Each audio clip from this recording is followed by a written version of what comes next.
Hai semuanya, perkenalkan nama aku Alia Maharani dengan NIM 20240050045. Nah, jadi eh, sekarang aku bakal ngejelasin negara tentang demokrasi yang mendalam gitu loh. Nah, negara apa sih yang aku pilih? Negara yang aku pilih itu ada negara AS atau bisa disebut Amerika Serikat. Nah, pengenalan singkat nih tentang Amerika Serikat itu apa sih gitu ya. Amerika Serikat adalah negara yang terletak di Amerika Utara, terdiri dari 50 negara, bagian dan satu distrik federal, Washington atau DC gitu. Nah, AS ini memiliki sistem pemerintahan demokrasi konstitusional dengan ekonomi terbesar di dunia dan pengaruh politik yang luas. Di tingkat global gitu ya. Terus ada sistem politik AS berlandaskan konstitusi yang menetapkan prinsip-prinsip demokrasi, termasuk pemisahan kekuasaan, checks and balance, serta hak-hak sipil dan politik warganya. Nah, sedikit juga penjelasan visual tentang sistem demokrasi AS. Jadi sistem demokrasi AS ini didasarkan pada prinsip-prinsip pemerintahan perwakilan atau bisa disebut representatif demokrasi di mana rakyat memilih wakil-wakil mereka untuk membuat kebijakan, dan undang-undang berikut ini adalah gambaran visual mengenai sistem demokrasi. Ya, jadi untuk struktural pemerintahan Amerika Serikat itu kayak gini. Ada apa? Ada eksekutif, legislatif, dan yudikatif. Nah, kalau yang eksekutif itu melaksanakan dan menegakkan hukum, yaitu presiden yang dipilih setiap 4 tahun. Kalau legislatif itu membuat hukum dan kebijakan atau Kongres, Senat, dan DPR. Kalau yudikatif itu tuh menafsirkan hukum dan menilai konstitusionalitasnya Mahkamah Agung dan Pengadilan Federal. Nah, lalu ada diagram juga ya, diagram yang menunjukkan hubungan antara cabang-cabang pemerintahannya. Pokoknya mah gambarnya kayak gini. Kayak gitu. Lalu ada presiden dipilih melalui sistem electoral college. Yang kedua ada Kongres terdiri dari Senat 100 anggota dan DPR 435 anggota. Nah, Mahkamah Agung memiliki 9 hakim yang ditunjuk seumur hidup oleh presiden dengan persetujuan Senat. Lalu ada juga nih tantangan yang dihadapi oleh demokrasi Amerika Serikat.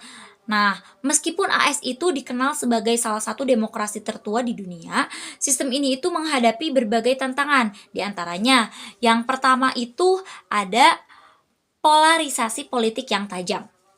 Nah, itu tuh ada perpecahan antara Partai Demokrat dan Partai Republik semakin tajam, terus menghambat kerja sama bipartisan dalam pembuatan kebijakan.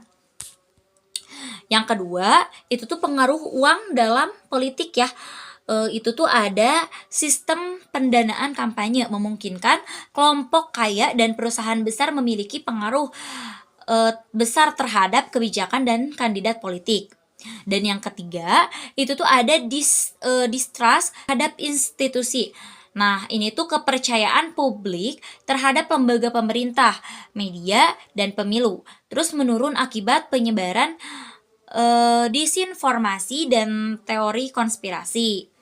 Dan keempat, itu tuh ada manipulasi batas wilayah pemilihan untuk menguntungkan partai tertentu yang yang mengurangi persaingan politik yang sehat.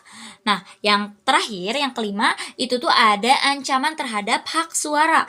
Nah, beberapa undang-undang pemilu di negara bagian tertentu membatasi akses pemilih, terutama bagi kelompok minoritas dan berpenghasilan rendah. Nih, ada juga ya rekomendasi untuk meningkatkan demokrasi di AS. Sebenarnya untuk memperkuat sistem demokrasi AS itu ada beberapa langkah. Nah, aku sebutin lagi ya untuk langkah-langkahnya. Yang pertama ada mereformasi sistem pemilu. Itu tuh menghapus atau mereformasi Electoral College agar lebih mencerminkan suara rakyat secara langsung. Lalu ada juga mencegah gerrymandering dengan membentuk komisi independen untuk menggambar ulang distrik pemilihan.